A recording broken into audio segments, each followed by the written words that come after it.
When I was a teaching assistant for motion design students, I've noticed a lot of them come up against this obstacle where they want to focus on the details and start scene by scene animating. And then they ran out of time. They put so much detail into that first scene that they had absolutely no time left to focus on the details in the other scenes. This is a common problem. This is why I like to say focus on the forest and then focus on the trees, meaning block out all your scenes first, make sure everything is organized. Then you work on something that would be cohesive, like all of the text being the same, all of the transitions being the same or similar. So it feels like a cohesive project. Markers are a fantastic way to help blocking out your scene, especially if you're working with pre-comps and you need to make sure that something's happening within a certain time. So this is our After Effects project. Let's dive in. I have 4 scenes here, scene 1, 2, 3, and the last scene, which is the end card. I have blocked out all of my scenes according to the timing. Usually there will be a voiceover track. I don't have anything here, or music to kind of help break down the times of these scenes. This is actually a very long scene. I have it a minute long. Usually this would be like 15 seconds for 4 scenes. But it's something I just threw together for this class. So I also have scene markers on the timeline up here, which I label, which is really easy. The hotkey, I believe it's Control 8.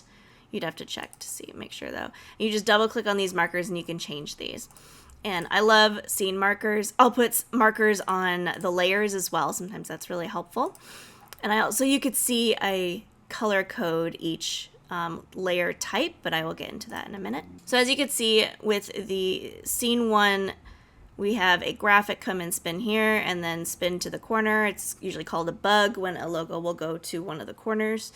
It's a common request from clients. We got this little dude here doing his thing, scene 2, and then we've got scene 3 where we have 2 characters and she's doing her thing, and then at the end everybody is all together and happy.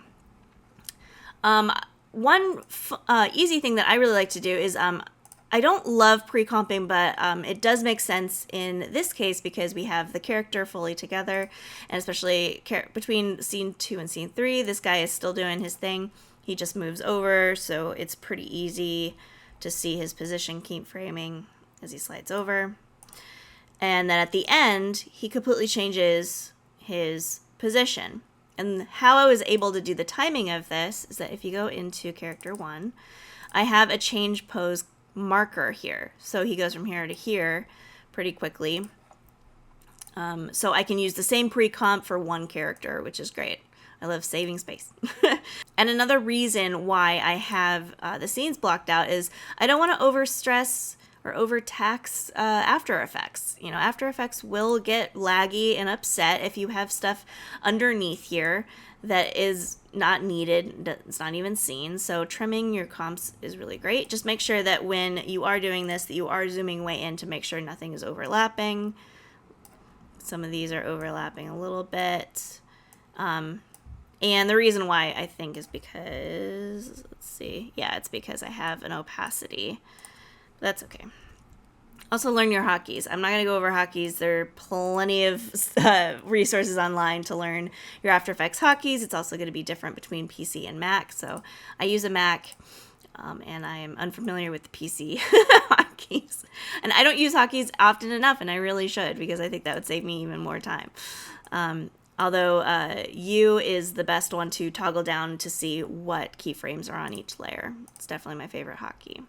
So obviously a big reason here why I like to block out all my scenes and worry about my transitions. I have transition adjustment layers here with the transform. So if we want to, scale this up, it'll affect anything that is below it.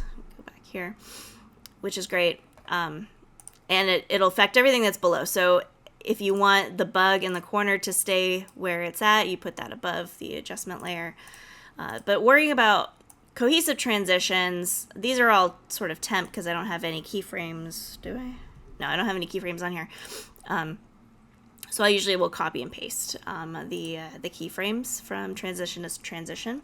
Also all of the text layers as well, making sure that they're the same size or within the same bounds. between, so like scene 1, scene 2, scene 3, it's all the same size, they're just moved around a bit. So that's really great. So I started there, and then I worried about the logo because I knew that was going to be across all scenes. And then I worried about the characters. So diving into the characters, I have, let's see what keyframes I've got. Don't freak out. It's a lot of keyframes.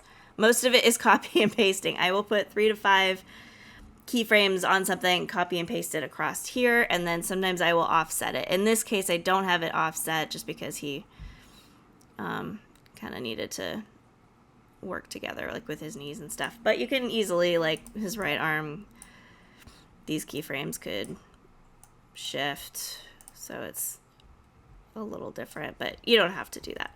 Anyway, and also, you know, a lot of people use rigging systems for characters. For me, sometimes it's just a lot easier for me to manually do it. It gives me all of the control, and a lot of stuff doesn't break or get weird. And occasionally, you'll see I mostly do like the rotate or the position. Sometimes I'll do rotate and position depending on stuff.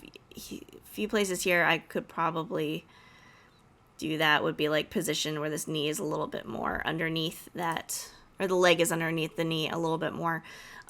I did this quick and dirty for you guys, so I didn't get into details too much, even though it looks like I have, but trust me, I haven't. One of the things that I like to do before I even animate these details is I do my parenting system or set up your rig before I touch anything. I do all of my rigs and make sure that they're all working, and then I'll throw it on keyframes when I go scene by scene.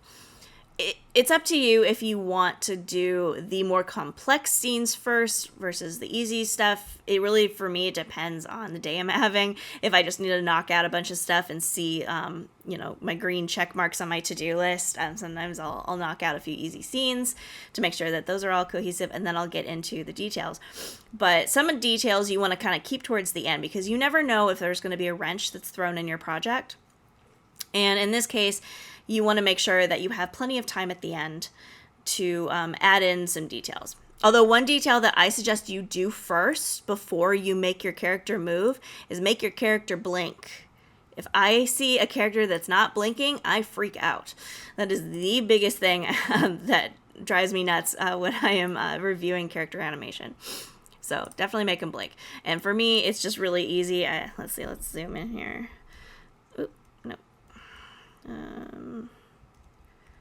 You zoom in, I just put like an open, and then a close, and then a little bit longer area here with an easy ease for a pretty nice little blink. It's the easiest way to do this.